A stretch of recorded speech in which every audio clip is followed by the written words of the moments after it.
Erakusketa hau boxa izenpen aurkezten dugu, eta ideia zen isladatzea pixkat boxan ikendien ekintza eta proiektu ezberdinak, eta aldi beren baita ere aukera ematea boxako kidei beraien planteamendu pertsonalak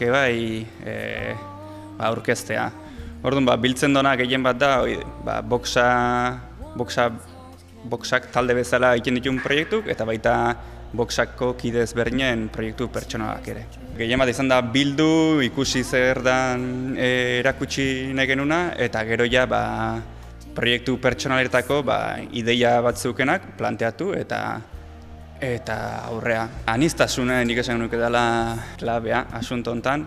Eta biltzen ditugu bai alde batetik argazkik, baita margotutako kuadrok, instalakuntzak, bideoak, poltsa tailerra ere bai ingenun. Orduan, pixkat, esan dezagun disiplina asko biltzen dira, eta proposamen ugari dara bertan. Jaiegunek eta astelehenak izan ezik, 5 herritatik 8 herrita dago irekita Armburu jauregia.